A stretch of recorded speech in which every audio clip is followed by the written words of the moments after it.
A lot of times in-force management is not done well because folks don't have the time. So by rethinking the processes as a whole, which includes bringing in automation, rethinking your ALM process, should we reinsure, should we not? So it's really bringing all of those things together and not piecemeal one at a time. You're listening to Rethinking Insurance, a podcast series from WTW where we discuss the issues facing P&C, life, and composite insurers around the globe, as well as exploring the latest tools, techniques, and innovations that will help you rethink insurance.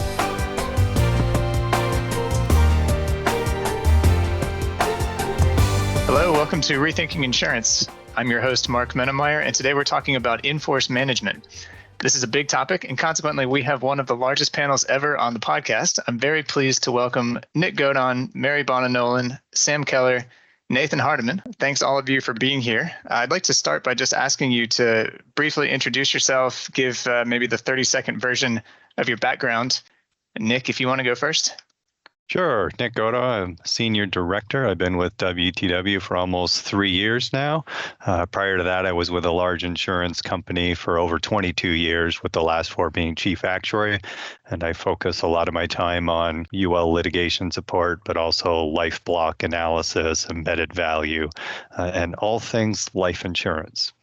Great. Thanks for that. Nathan, can you go next? Sure. Nathan Hardiman. I'm a director at WTW. I've been with the firm for about 5 years now.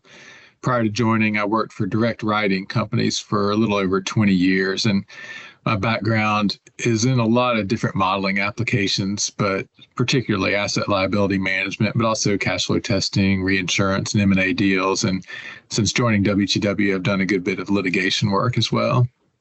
Thank you. Mary.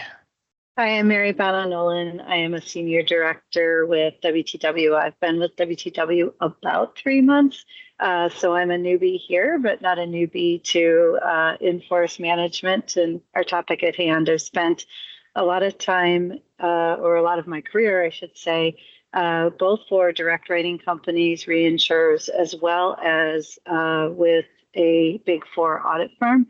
So I have a pretty broad background and have spent some focused time with product and in-force management, both from the direct side as well as from a reinsurer side and from litigation support. I've been a chief actuary several times over, a chief risk officer, and a chief product officer. So I've sort of seen it from all sides. So excited to be here. Great. Thank you. And Sam. Thanks, Mark. I'm Sam Keller. I'm a director based out of our Minneapolis office. I've been with WTW for about 10 years, and I am a financial reporting actuary by background. So I lead our US GAAP initiative, as well as I lead our business process excellence proposition, which is all things automation, transformation, and realizing those efficiencies. Well, appreciate that all 4 of you are taking the time to talk about this today. Clearly a very qualified panel for the discussion. So let's get right into it. Want to start by setting the scene and really just defining what is in-force management, why are insurers focusing on it now? Nathan, can I put that question to you? Sure. Unlike some things in our industry, this is actually a pretty good descriptive name. Many companies have built up large blocks of policies that are in force over the past decades. And so you have this in-force business. And of course, companies are trying to manage those blocks efficiently and profitably. And so hence the name in-force management has become kind of a focused word and area of practice in the industry. We haven't managed to decide whether in-force has a hyphen in it or not, but we're working through that as an industry still. Companies have always thought about managing their in-force business, but I think a number of factors such as low interest rates, expense pressures, growing competition in the industry, and stakeholder expectations over the past number of years have perhaps increased company focus on in-force management and led to groups within companies tasked with focusing specifically on the management of the in-force block. Yeah, thanks, Nathan. Great comments. I think we usually like to get feedback from our listeners, so maybe we'll extend that to ask if they have opinions on the punctuation too, to your point there. But I know that's great. Appreciate that overview. So there are a variety of techniques insurers can use to improve the performance of the block along the lines that Nathan, you just described. And Each of the four of you has agreed to cover a specific one. So, Nik, I'd like to start with you, and then we'll just go around the room here. Could you give an overview of one of the techniques that's available? Sure. So at least something that we've seen more recently is for large blocks where companies are, I'll say, no longer focused on the products in question and they're underperforming, their existing blocks are underperforming. We have seen a lot of divestiture activity. And so what I mean by divestiture is either selling a company, but more commonly what we see is a reinsurance transaction. So there are lots of parties out there who are interested in taking on what may be distressed blocks, and commonly these would be variable annuity, fixed annuities, and universal life insurance, and essentially are interested in acquiring them and managing them, I'll say, in a different fashion than what the direct writer may have done. So we have seen over the course of the last 4 or 5 years an increase in this type of activity where large direct writers have been reinsuring, in particular co-insuring these blocks of business to, I'll say, other interested parties, many of them private equity backed, who think they can better manage the investments to support these liabilities. Thanks for that. So reinsurance is a great one. Nathan, do you have another one to add? Sure. I'll go back and talk a little bit about asset liability management. And much of that boils down to how well a company's assets are matched to their liabilities, and both from a cash flow perspective, but also from an interest rate sensitivity perspective. And you can get into some real problems if they're not well matched. So there are a number of metrics that can be used to determine how well assets and liabilities match. You hear a lot about duration and convexity and cash flow profile are pretty common, and there are lots of variations of those. But once companies decide how they want to measure, and once they have the measurement structure and reporting process in place, then companies can use their financial projection models to test and to evaluate potential changes in asset or liability strategies, or both, ideally. And you can use those models to evaluate the asset liability match, but also you want to be sure to pay attention to the impacts on profitability and capital position and, other key financial metrics. And once you've done that, then ALM strategic decisions can be made to optimize the in-force block.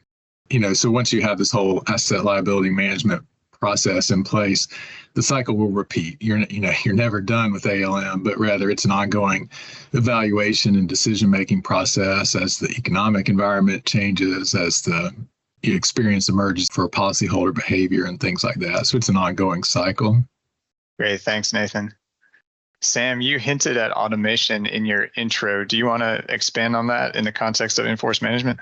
Yeah, so obviously automation and transformation generally can be a lot more broad than just focusing on your in-force portfolio management. But one of the things we do see is, particularly with closed blocks, a move toward pulling the human element out of the day-to-day jobs there. And what that allows you to do is two things. The first is you can recognize some efficiencies in terms of the cost structure. So, keep the cost management on servicing those in-force portfolios to a manageable targeted level. But then the other thing that you're able to do, which dovetails into what Nik and Nathan have spoken about, is, the people that you free up from those tasks that you're able to automate are able to then do other things and explore other avenues. So freeing them up allows the opportunity to really, march down several of these other paths. So we see this automation idea as something that companies are using as a foundation to leaping off and doing other activities. Great. Thanks for that. So we've got 3 solid ones already. Mary, do you have one to add? Yeah, I think mine is really combining all of these things. So some of the things that we really see is, and Sam alluded to it, is broader sort of transformation. And with that is rethinking the entire process. So thinking about what type of activities really make sense to be done within an actuarial group versus another type of group. That even includes thinking about what things could maybe be outsourced so that we can start focusing on the stuff that we really need to do, which is really helping to drive different insights. A lot of times in-force management is not done well because folks don't have the time. So by rethinking the processes as a whole, which includes bringing in automation, rethinking your ALM process, should we reinsure, should we not? So it's really bringing all of those things together and not piecemeal one at a time. Thanks for all of that. So we've got a great list here: reinsurance, asset liability management, automation, and transformation, just to recap. And to clarify, I think we all agree this is not a complete list of everything an insurer can do for in-force management. So hopefully in the future, we can go deeper into other topics like capital efficiency, for example. But even with just the ones we're talking about today, you can cover a lot of ground and really make very good progress.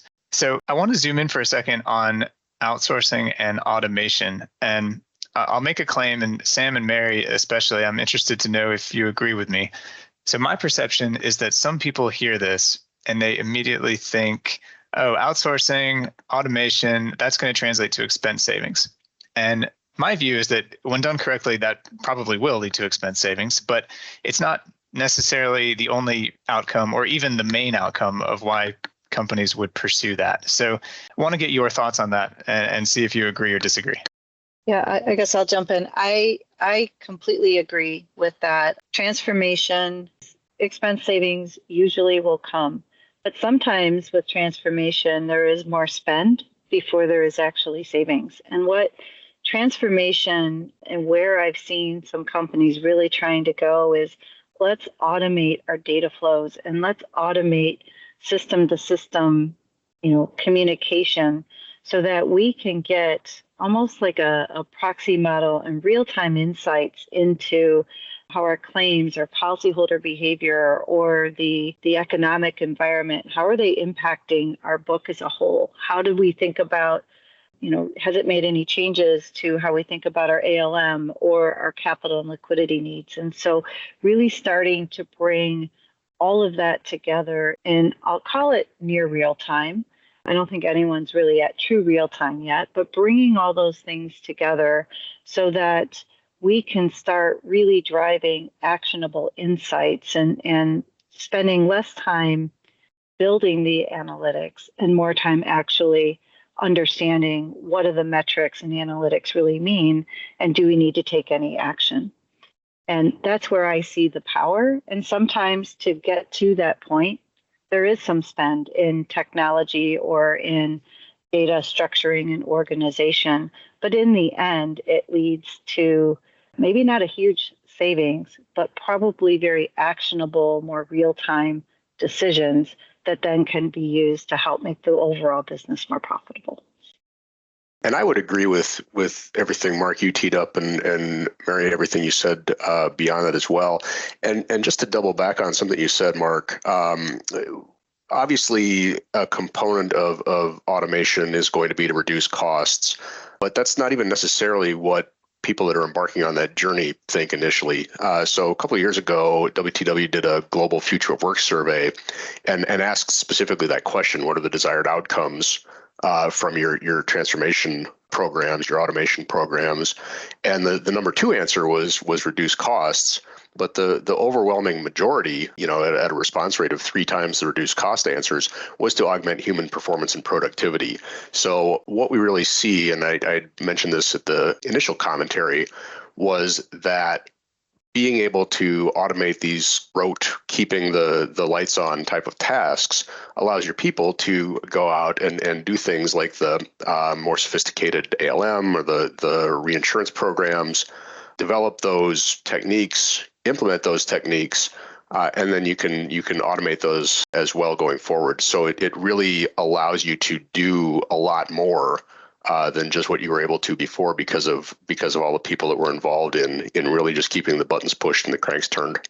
This is Nathan. I'll jump in and follow up. I think that's a really important point. Is you read a lot about challenges, especially through COVID and post-COVID, about having employees engaged. And I think we've seen where companies have implemented automation and outsourcing, and employees are able to spend their time on these more value-added strategic tasks. There's improved culture and engagement that benefits the company as a whole as well. Great. Thanks for those comments. So clearly there's a lot of opportunity to take advantage of these techniques, but of course, I think we all know that nothing comes without risk or without challenges. And I'd like to focus on that a little bit more and ask each of you to comment on some of the risks, some of the challenges that insurers should watch out for when they're implementing these techniques and how they can deal with that. Nik, if I could start with you, anything that you could add related to the reinsurance and divestiture topic that you were introducing? Sure. So definitely risks there. Certainly as the direct writer, a counterparty risk is something that needs to be taken into account, right? If you're going to do one of these large, multiple hundreds of millions or billion-dollar deals, you need to do it with the right party. You're wanting to divest yourself of the business, but in a reinsurance deal, the direct company is still responsible for the business and responsible to the policyholder. So you want to make sure that your partner is going to be there now and in the future to help you meet those obligations you have to your policyholder. So you certainly need to make sure to do your due diligence on that potential partner that you are going to do one of these transactions with, in particular when you get into these very large and sizable in-force deals. Yeah, absolutely. That's a great point. Nathan, what about some risks and challenges for ALM? Yeah, there, just like in all aspects of business and probably life as a whole, there is no free lunch.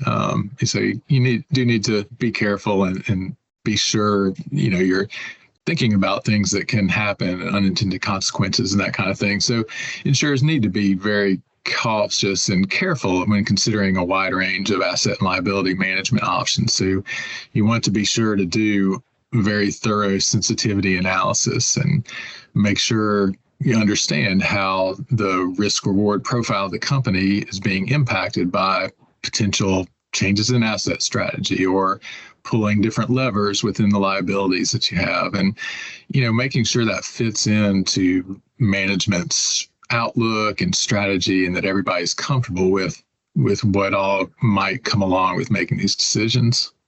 And Sam, what about you? I assume that for you, there's probably no risk. You just automate everything, and what could possibly go wrong? Is that right?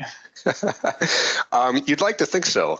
Mary, I think, teed this up really, really well when she talked about how there's a very distinct payoff down the line with these automation transformation initiatives, but there's an upfront cost to that as well. And one of the things that we've seen a lot of companies fall into the trap of is you get started on something like this and then things fall off and you don't realize the success that you'd hoped at the beginning, and you've sunk a lot of money into it potentially.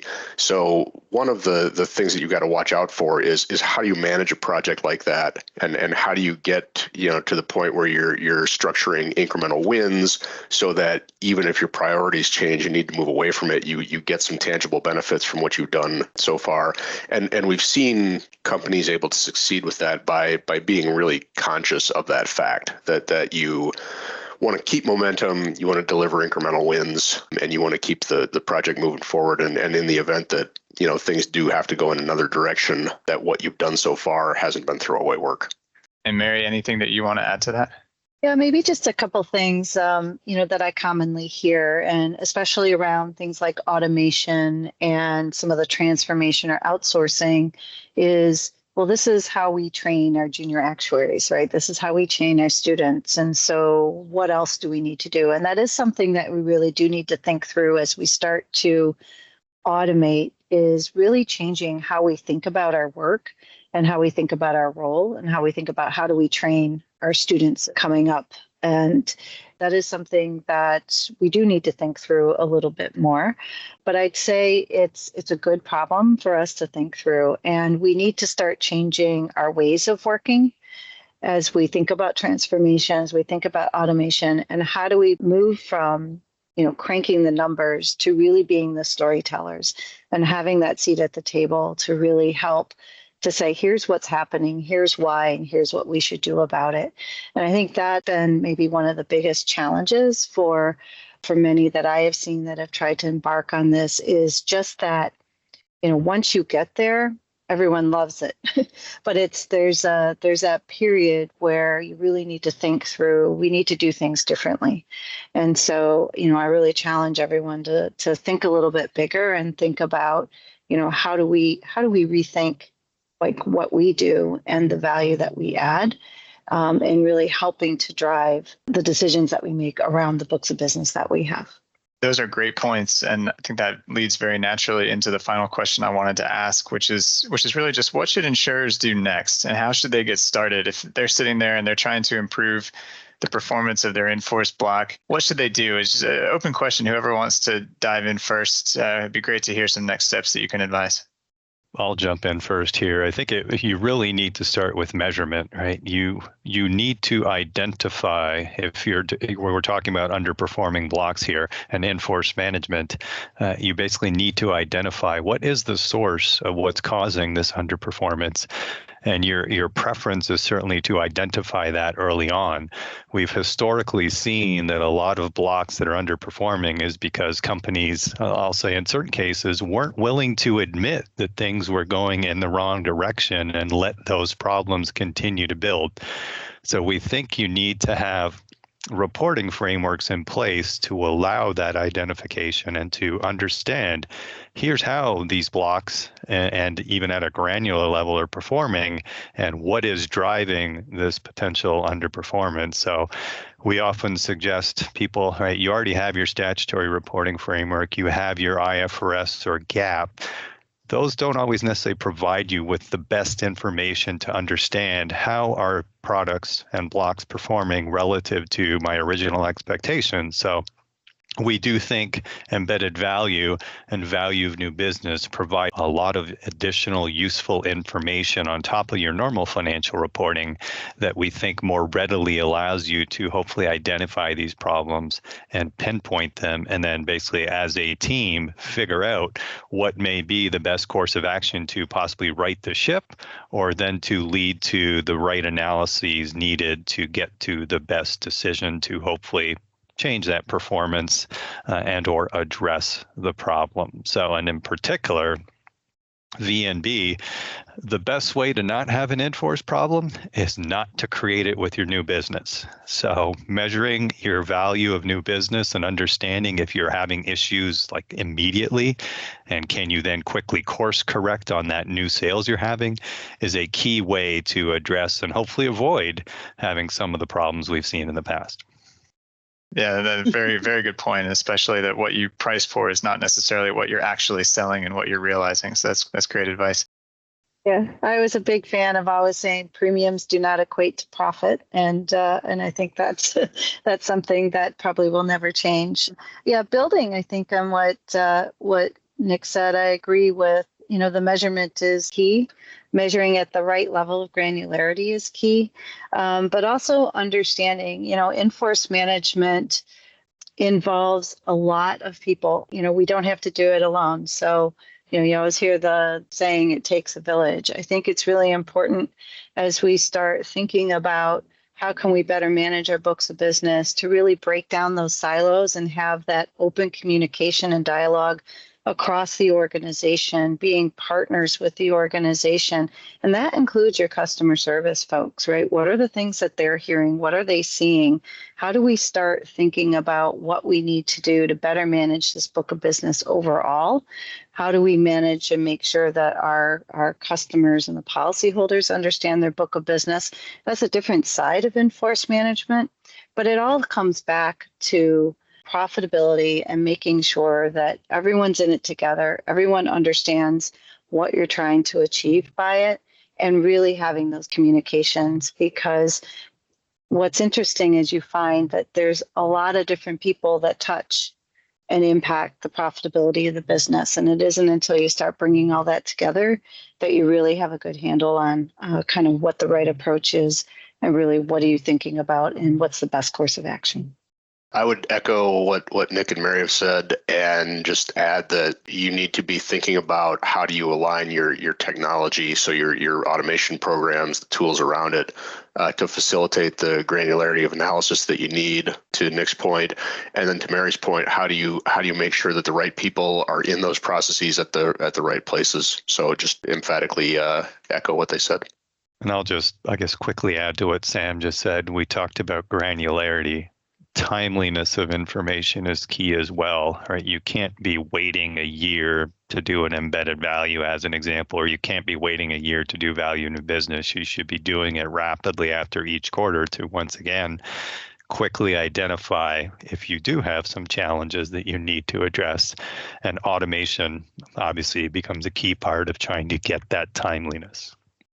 I would echo just like everybody else's echoes on starting with the measurement. But I think another thing that we see a lot is that companies have very valuable tools that have a lot of time and energy has been invested in. And it can be, like your valuation models or your cash flow testing models that you can then, invest a little more time or be a little more creative and think about ways that those can be used to help with ALM or some of the other types of analyses that you might want to do to consider different in-force management strategies. So it's not having to recreate the wheel, but leveraging existing tools and existing investments.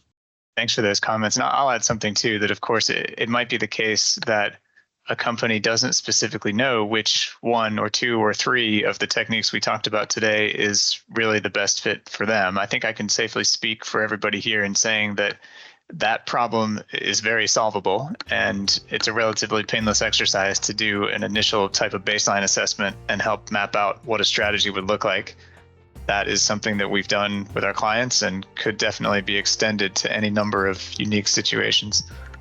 Okay, well, we've covered a lot of ground. Mary, Sam, Nathan, Nick, it was great to hear your perspectives today. Thanks to everybody who was listening, and we'll catch you on the next episode of Rethinking Insurance. Thank you for joining us for this WTW podcast featuring the latest perspectives on the intersection of people, capital, and risk. For more information, visit the Insights section of WTWCO.com. This podcast is for general discussion and/or information only, is not intended to be relied upon, and action based on or in connection with anything contained herein should not be taken without first obtaining specific advice from a suitably qualified professional.